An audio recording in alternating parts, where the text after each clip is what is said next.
One thing that you'll want to do whether you're at home or at work is to get on a Wi-Fi network. And that can be accomplished in the settings. So you'll see a settings icon usually in the dock or at the very bottom of your home screen. And after you tap on that, the settings window will open and you'll see a long list of different settings that you have control over. And one of those says Wi-Fi. So you'll tap on Wi-Fi. You'll have to make sure that your Wi-Fi is turned on, and then any available Wi-Fi networks will appear in a list.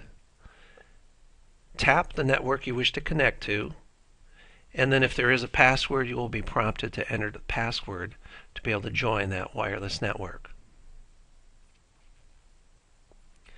While we're speaking about settings, there are a number of settings in general settings that I wanted to tell you about.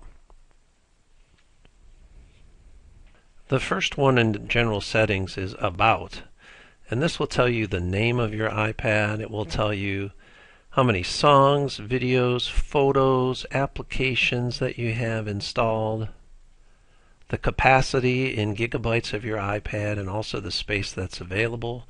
It will tell you the version of the operating system you're running, and also a serial number and a Wi-Fi address and some other information.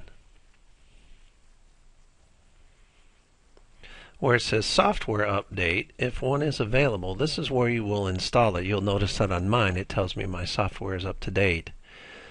But if you do need to update your operating system software, I highly recommend you keep your iPad connected to your AC adapter, just to make sure that you don't lose power right in the middle of an update. I'm going to skip down a few to where it says multitasking gestures, and there's a switch here, and you'll see this same switch in a number of different places, and when you see green, that means it is turned on. So I'll explain in a little more detail later on what multitasking gestures are.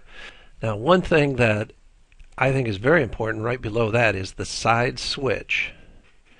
And you have two options. Your side switch by default is usually set to mute all of the sounds. However, I like to use mine to lock the rotation of my screen. You know, you have a preference sometimes of using your iPad in either portrait or landscape mode, and you've probably already detected that as you move the iPad around, it will change the configuration of your screen automatically, and sometimes you don't want it to do that. You just want to lock it.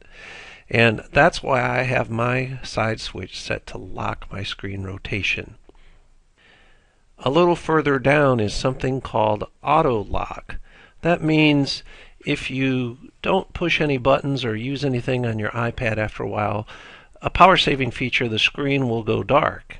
And you have the option to set the time that it takes for that to kick in, kind of like a screensaver on your computer. And you can go anywhere between 2 minutes to never.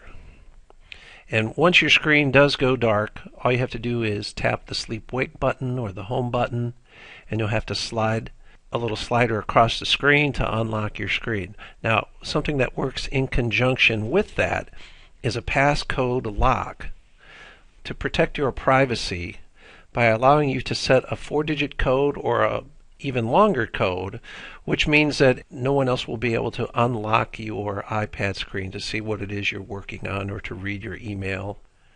And then you have the option to require that passcode after 1 minute or after 5 minutes, 15 minutes, all the way up to 4 hours. And you'll notice it says shorter times are more secure.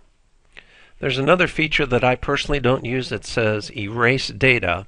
After someone has tried and failed 10 times to enter your screen lock passcode, your data will automatically be erased from your iPad. Now, I choose not to use that one.